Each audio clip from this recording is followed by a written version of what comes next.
Day number two. Woo, woo, woo. Day number two of 360 healing and happiness. So I'm super excited. I'm just looking at my Facebook page, guys, to make sure that I'm on as well. And yeah, and so that you guys can you know, giving everyone time to come on in, come on in, come on in. Join me today for a juicy, dynamic, courageous, forward-moving conversation today with Julie Fleming.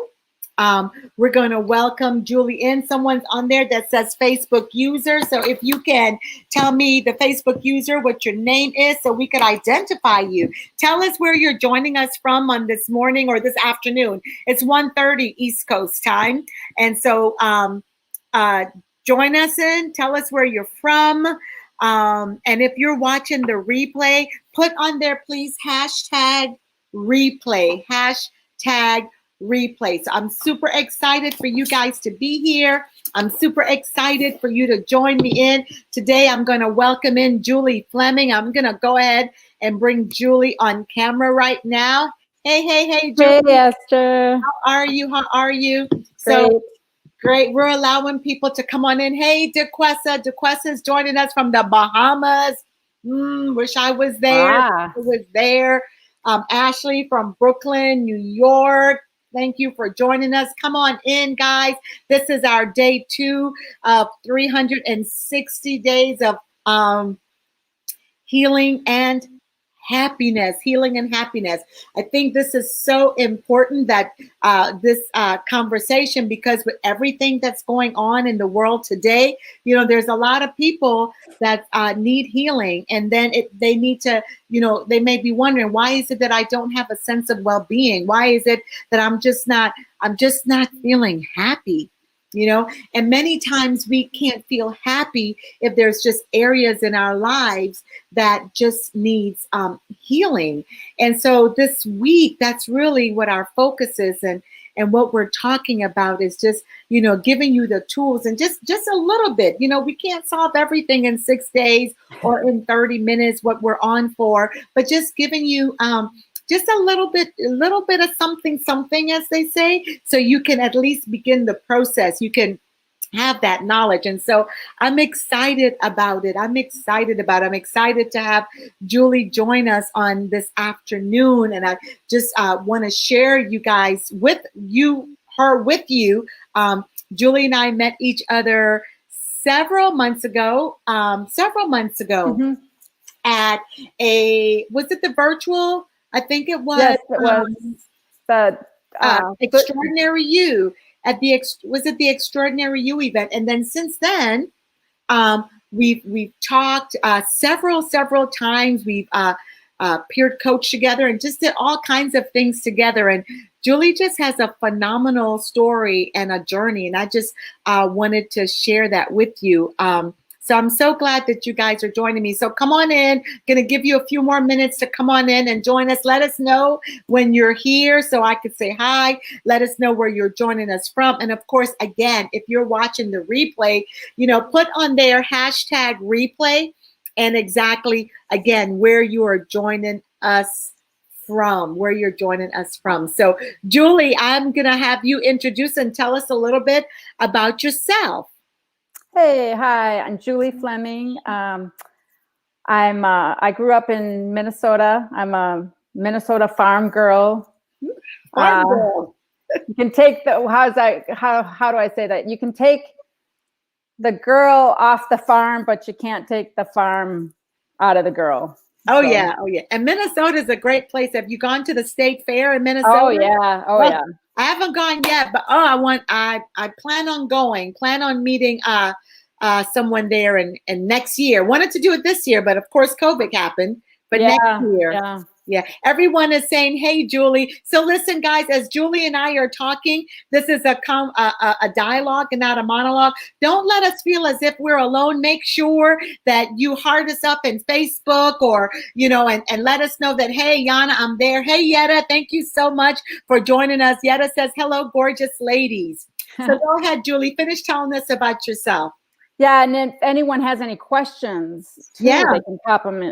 Yes, pop your questions in if you do pop it in. I have Valerie that's helping me out. So Valerie's checking the Facebook pages as well to see if anyone has any questions. So she'll post it and let us know. Yeah.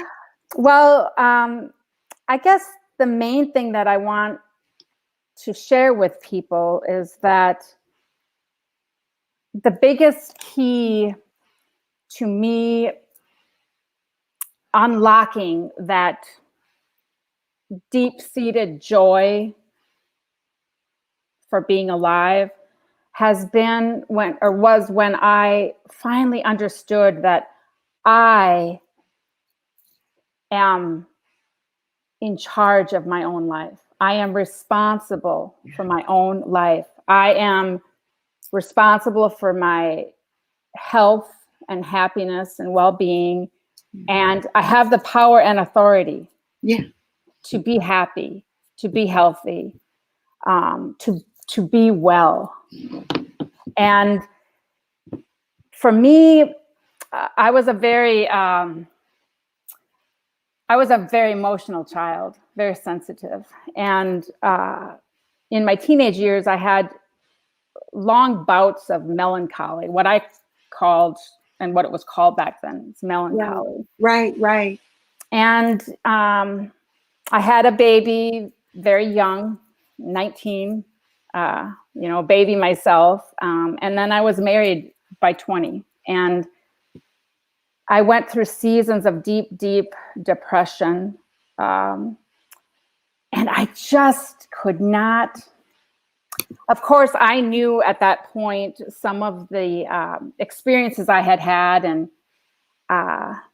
yes, deep-seated internal joy unlocked by one's own choice. Oh, Love yeah. that, Meta. Of course, I knew I had experiences growing up and traumas that, logically I knew, okay, that has to do with why I'm feeling depressed. So I felt like I had a reason to be depressed. Right. I just didn't know how to get out of it. I was stuck in it. I started seeing a therapist, and that was very, very helpful because it gave me a safe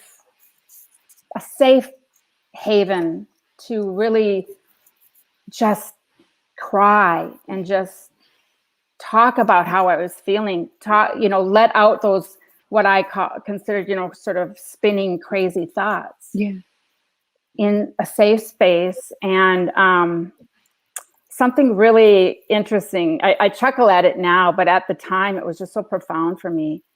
But my dear therapist, Arlene, one day she handed me a sheet of paper, and it was the feeling wheel.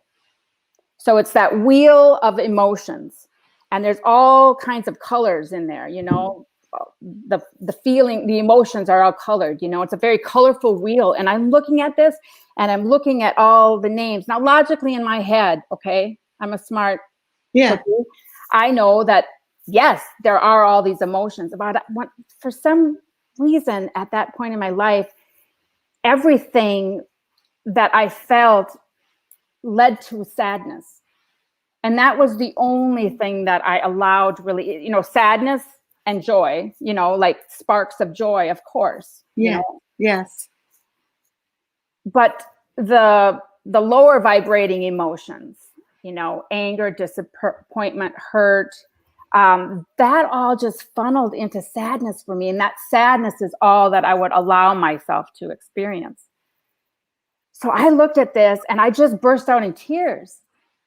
And I go, there were sort of tears of grief that I didn't understand, that I did have the capability of feeling all those emotions, but it was also relief, like, oh, okay. You mean I can feel all those emotions. I don't have to just feel sad. Yeah.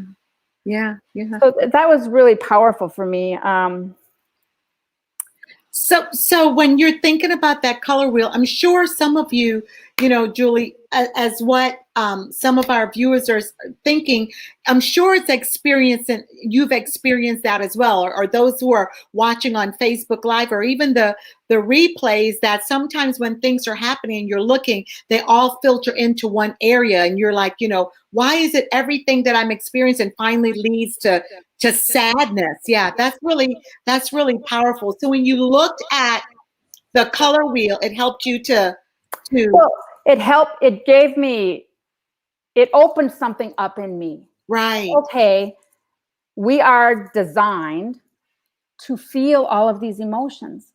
Yes, Okay, we were created to feel the whole spectrum of emotions. Exactly.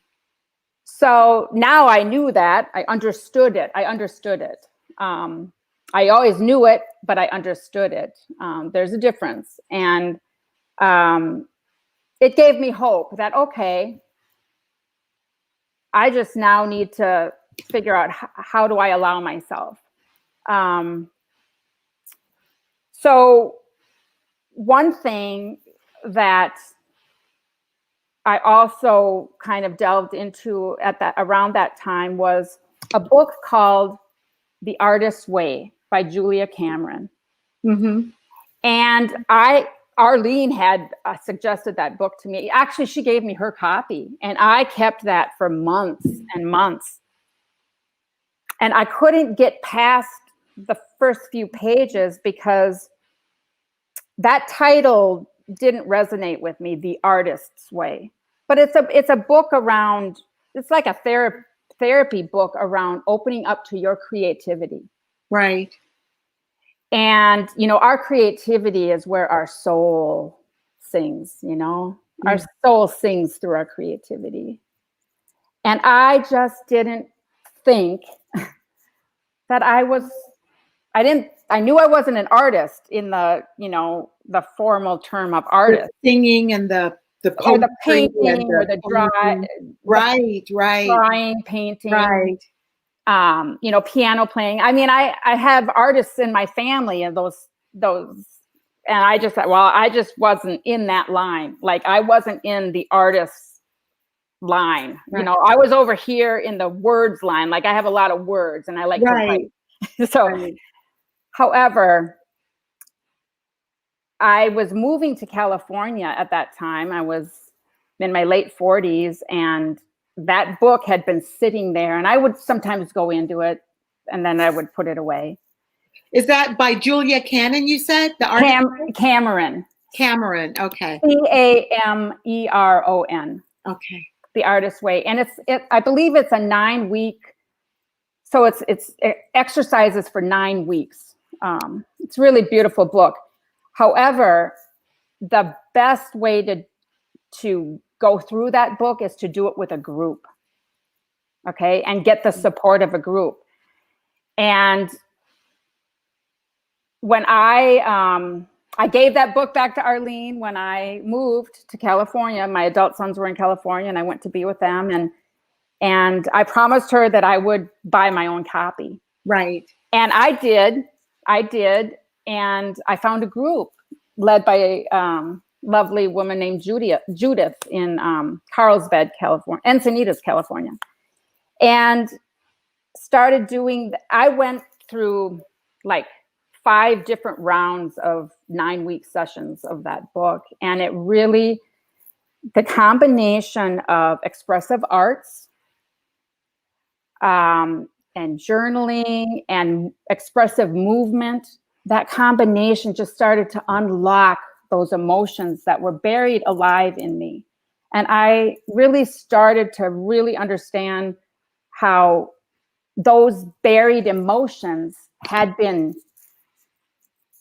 playing just such a profound role in my life, in the way I thought, right, the way I felt, the way I acted and behaved, the choices I made. So did you, when you really dived into the book, did you dive into it once you got to, was it California? Yeah. By yourself, or did you do it with a group? Yeah, or? with that group. Okay. It was a group of women. Okay. It was really wonderful.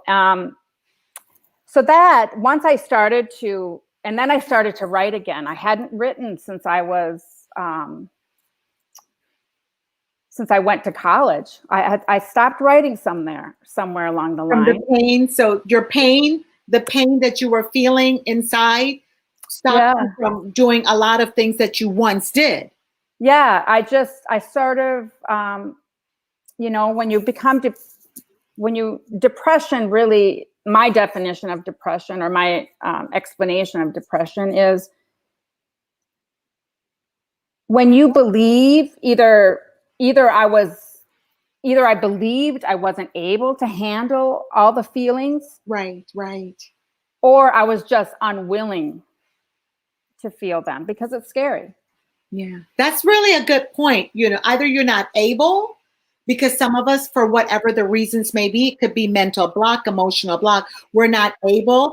And then some of us, we're just not willing. We just don't want to face it because it is scary. We just don't know what's going to happen if we face it. And I think sometimes, Julie, what stops us from facing it is our ego, would you say? We just. Yes, there's something I know for myself,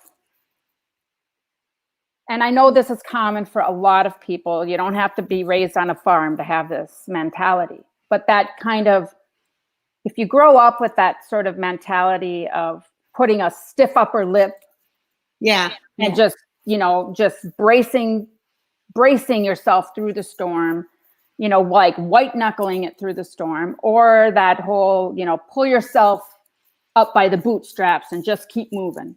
Yeah. So that doesn't allow you to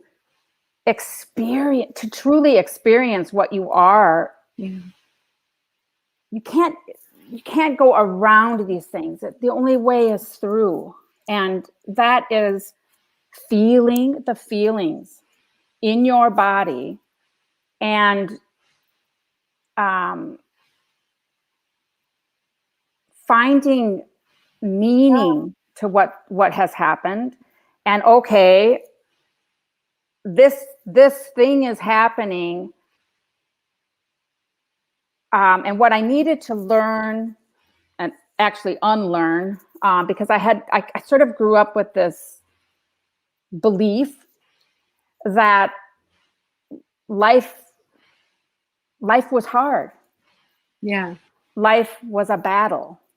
Love, Pat Benatar, Love is a Battlefield, like I used to just sing that song, Love is a Battlefield, and I first had to start feeling my emotions and trust. I started to trust that I can handle the truth of my life.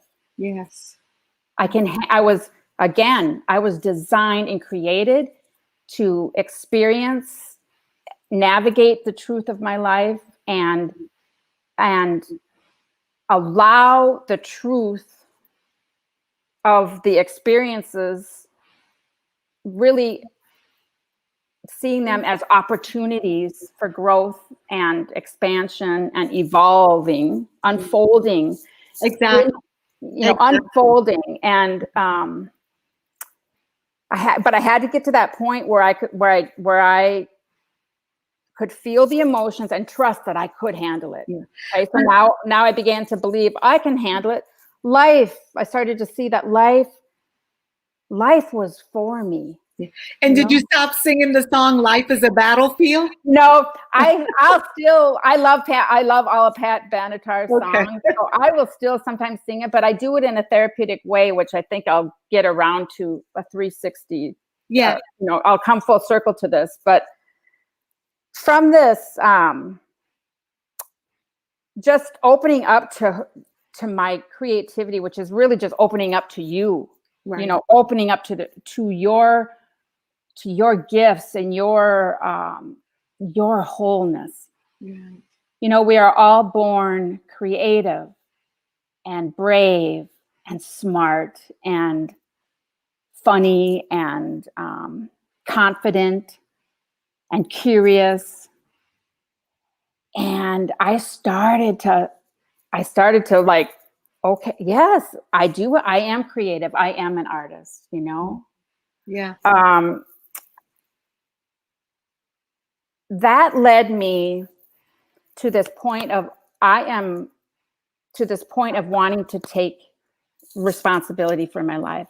I was, you know, in my late 40s.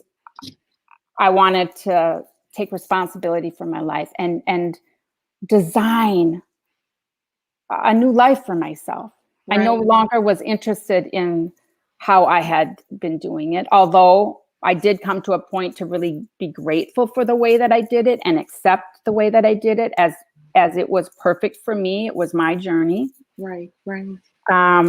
So I found another book. You know, I went to the books. No, I had this book too. But again, you know, back in my 20s and 30s and early 40s, self-help books became just like, they always have pretty Yeah. covers and colors to them. They sort of became decoration for my nightstand. You know, I wasn't opening up and delving into them. Right. Right. So another book that I had was You Can Heal Your Life by Louise Hay. Mm-hmm. And I remember when I got that book, I remember being at the bookstore and seeing that spine that said, You Can Heal Your Life. And I'm like, what? Really? Yeah. The title it's a beautiful title. Yeah. Because it's so true, right? Yeah. You know, as you're saying, you know, you can heal your life, and that I always like to think that healing is our birthright. When God created us, you know, from our mothers, when we were in our mother's room, we were already created with healing power in us. Mm-hmm. We just have to know what to do to access that. And the first thing is to realize, oh my gosh, I'm created. Healing belongs to me. Mm-hmm. So yeah. Yeah, be willing to accept that. Yes, You know? yes. Accept, acknowledge, and appreciate that. So You Can Heal Your Life. I really recommend that to anyone. It's by Louise Hay. So I had bought that. It had been collecting dust. I found it in a box. And I got that out and I started to look at that. And of course, that took me into places. Again, we are not meant to do this work alone. Okay, so the thing that I didn't do at that right away was right away, and You Can Heal Your Life, you know, you are really connecting to the child within you. Yes. And for many of us, when we go through experiences growing up and traumas, we disconnect from a piece of ourselves at that age, you know? And I started to see this, that, yeah, I started to see these different ages and the experiences that I had and how I sort of left a piece of myself behind back there. And so now was another decision, like, okay, that became very overwhelming for me. And so I reached out, I found another therapist, and I consider this my next team of support was a therapist who specialized in a type of therapy called EMDR, which is eye movement desensitization and reprocessing. And it's really, you know, with eye movement, sort of unlocking, if you can think of like your stored memories and traumas as computer files in your brain, it sort of unlocks those computer files. And you don't necessarily relive anything or actually even go through anything again. You are just unlocking them and giving them passageway out, you know, and that was really helpful. So I was working with her. I found a chiropractor. I found a functional medicine doctor to help me address my gut health. Your gut health is so important in your feel-good Right. chemicals, your serotonin, and just your gut health is just massively important. And then I found a psychiatrist who listened to me say, I want to live my life free of medication, of antidepressant medication. Right. Right. I had come to the point where, although I'm so grateful for the deep, deep pits of depression that medication did help lift me from, Right. I began to really, I did some research on the antidepressants and how they work in your body, in your body. And I didn't like the way I didn't like that. I didn't like that there was it was blocking a normal function in my brain. Right. So, and I had come to the point where I really understood in my whole being that I was ready. I was ready to release my dependence on this medication. And that the numbing effects of depression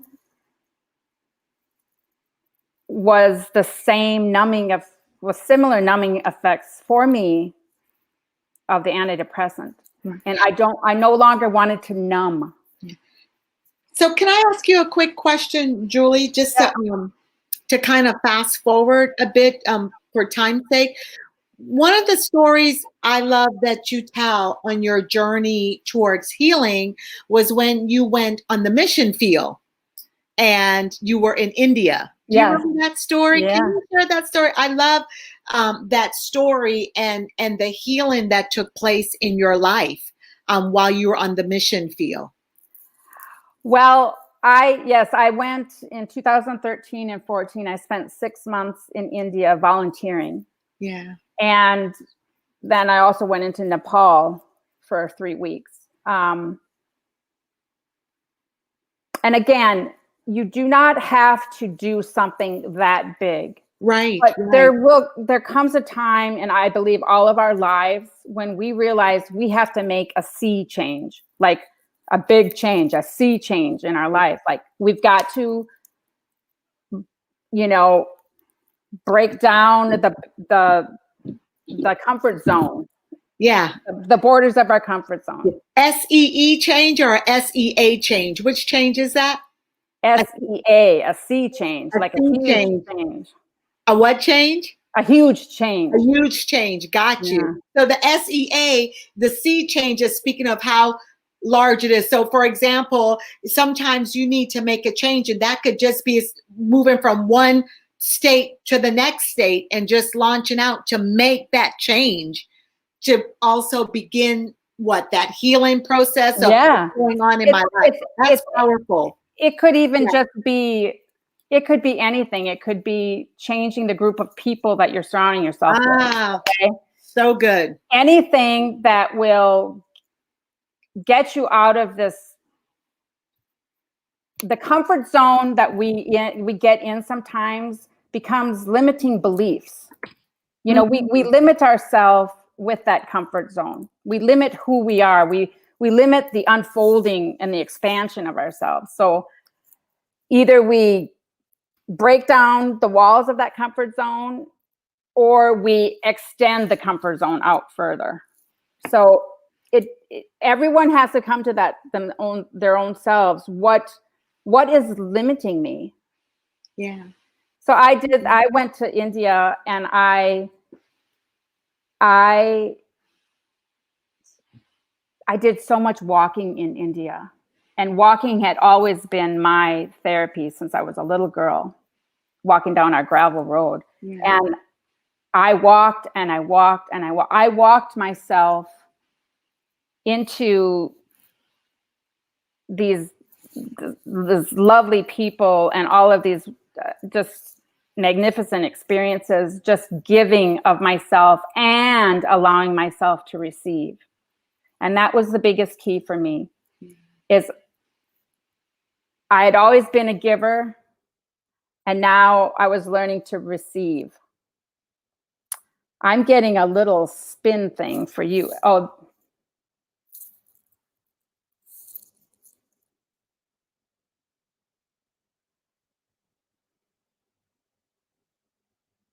well, we're still live. If we're still live, I'm going to keep I'm going. here. Oh, there you are. I'm here. I was just kicked off for a second, so keep talking. Okay. Yeah. So I walked myself back into myself. Yeah. I walked home in India, home to myself, and I found that joyful Julie again. And now what has been really significant in my life is reaching out to coaches, transformational coaches, where I can take, just honor all the healing that I have done now. And really what I am in the process of doing now is really taking myself back to all of these points in my life where I did disconnect from myself, and really, embracing the young mother I was, and the young wife, the teenager, the child, the 7-year-old, the baby, and looking at, understanding that, yes, there were such painful experiences in my life. However, the suffering that I have lived with is due from the stories I told of those experiences, the meaning I gave those experiences. And so I am now with transformational coaches, and I am getting certified to be a transformational coach. But you can't coach someone to go where you haven't gone yourself. Exactly. So that's what I am in the process of doing now, is really transforming those experiences, really digging into them, finding the gifts and the lessons. And what were those people and experiences meant to teach me? Yeah. And that is what this whole thing is about, this whole dance of life, right? Is becoming the highest version, the greatest possibility of our being, and releasing our soul to live the life that God created us to live in the first place. Yeah. I think that, as we begin to close out, one of the things, Julie, I love that you said, and I think that's what, as that day that we were speaking, when you talked about when you went to India, is that making that change. I thought about myself, to where when I just really felt that there was just areas I needed healing in, and then I began to look at the areas in which I needed healing, so I could become that whole woman, so I could experience a sense of happiness on a continual basis, that it's not pockets here, pockets there, that no matter what circumstances were going on, no matter what was happening in my life, that I would have a sense of well-being. That's what happiness is. It's a sense of well-being. Yeah. But then realizing that before I could get to that there's healing is really meant for me, and how can I do that? And so that C change, that SEA change, for me was when I did it as well. And so, as you said, it does not have to be as big as what you did, it could be very small. And so some of the things I began to do is, yes, I changed my company, because there's some things that you've got to change. As you said earlier, you have to change who you're hanging out with. You know what I mean? So you could be healed. I even change, sometimes you've got to change location. And one of the things I did go across the SEA. I went to a retreat to where I continued and went deeper, into my healing, because I felt that was necessary. And then all of that, as I just began to walk on that road to emotional and mental and physical, just that holistic healing, I even began to deepen my relationship with God. That's what I did. And so I love, what you're saying is that, because even as you said, I remember, guys, I know it's after 2, we're about to close out. One of the things that Julie said when her and I were talking is that, you looked in the mirror and you saw that Indian woman. And then when you looked in that mirror, you saw God. And we are made, no matter what your belief system is, this isn't about that. But what we need to know is that we are made in the image of God, And so in me, Yes. lies everything I need to live that life where healing belongs to me, joy belongs to me, happiness belongs to me, abundance belongs to me. I just need to know, how do I get it? What do I do? It's already there, but how do I access that? And so that's what I love about that whole story. David is saying, see change the people you hang out with. Awesome stuff. It is. And sometimes that means changing your city, changing your town, changing your state. I like the phrase, no matter what, because whatever it is that you need to do to upgrade your life, to change your environment, sometimes just that alone, if I'm correct, Julie, can bring forth healing. Just a change of environment. Is that correct? Yes. It also could be a change of a routine or a habit, Again, I think it's something that if someone would just journal, if someone could just journal about where do they feel stuck in their life? Yeah. They're so-called stuck. Yes. Where do they not feel any movement? And what could they change? And not just something that's going to be easy, something that's going to feel uncomfortable. Because, your best growth happens outside of your comfort zone. Your best growth happens outside of your comfort zone. Somebody type that in chat. Your best zone happens outside of your comfort zone. That is so, because listen, if we want to remain comfortable, that we may never get healed, we may never experience true joy, true happiness, true abundance, because we want to remain comfortable. And that's exactly what our subconscious mind wants to do, is remain comfortable, to keep us safe. But safety many times is not where we need to be to experience the fullness and that whole holistic type of healing, right? Yes. And, misery, there is a comfort in misery. Oh, yes, that's for sure. That's for sure. Now, so it's a choice that you get to make. Do I want to feel that comfort? Or do I want some short-term discomfort till I get to lifelong, the comfort of contentment with life? Yeah.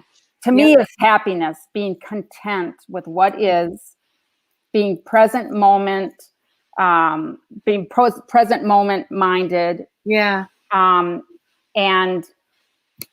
just with the trusting and believing and embodying the truth that we are here to enjoy being alive in the joy and the sorrow. The joy and the sorrow. Exactly. This is like super great conversation. You just mentioned about doing a journal yesterday in our Facebook Live, and really last night when the technology was way, way, way better, guys. But it was yesterday afternoon. Dr. Robin gave us some homework, and it said, where are you right now? Where do you feel stuck? Going along those same lines. Julie, what homework do you have for us today? So I invite people to think of a song from it could be a song from their childhood, their teenage years, Any song, actually just think of a song from your life and that has had meaning for you, that you have found yourself singing throughout your life, you know, or you'll turn on the radio and it's on. Mm-hmm.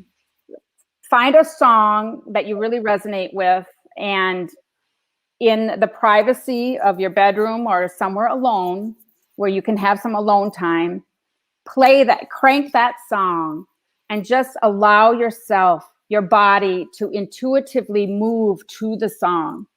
Okay? And just surrender to the song and the messages from that song, because all music is channeled, and just surrender and allow your own knowingness to just move your body however it wants, and let it it's called unfolding. Just unfold to the music, and then journal. That's good. And see what comes out for you. That's good. That's good. I do that when I listen. I love listening to elevation. That's me. I love listening to elevation worship. Oh, yeah. That's oh my gosh. And I tell you, when I listen to that, it just takes me into another place. And I love to move to it and just, But the one thing I have not done was journal after I finish. So I will have to do that. Yeah. And let the wisdom come out onto paper. All right. And then review it and see, what are my gold nuggets here? What are these gold nuggets that I can take into the day with me? I make this is a daily practice for me, is to listen to music, and whatever song comes to mind. And like Love Is a Battlefield, I'm telling you, sometimes that comes to mind. Yeah. Songs like that, or, what I've so-called, term angry music, and then I'll do that. I'll dance, and our healing and our thriving and evolving, right? It's all a process, and you don't expect yourself to have something taken care of, and then it's never going to crop up in your life again. Yeah. That's not how it works. We're human beings, and there's always more for us to learn. Yeah. It's what life is telling us. There's always more. This is such good conversation, guys. I could just continue to talk to Julie, but I know we have to go. But I want you guys to heart her up, because people, Juliet said, thanks, Julie. That's good. So many comments. So you guys heart her up and love on her by if you're on Facebook, heart her up and let her know that you love her. I have to tell you, Judy, Dr. Robin, when she was on my Facebook Live last night, she ended and she sang a quick song, and that song that says, I hope you dance. And she talked about dancing. And so this is so much in alignment from last night, yesterday, and today. This is absolutely wonderful, that 360 healing and happiness. And she ended with, I only make a joyful noise. I don't sing. I have one that I'll end with. Great. Great. That I hope you dance is very powerful in my life too. But life's a dance, you learn as you go. Sometimes you lead, sometimes you follow. Don't worry about what you don't know. Life's a dance, you learn as you go. That's a country song by John Michael Montgomery. Yeah, I love it. I love it. I love it. I love it. I love it. Thank you so much. So you guys, you got another song, Life's a Dance as you go. Sometimes you lead, sometimes you don't. If that is not the truth, I don't know what is. Come on, guys, let's heart Julie up and thank her so much for coming on. This has been great. If you are going to watch the replay wherever you are in the world, make sure that you put #replay and just love on Julie some more. And I will see you again tomorrow. We're back tomorrow at 360 Healing and Happiness at 1:30 Eastern Standard Time. Tomorrow I have a special guest.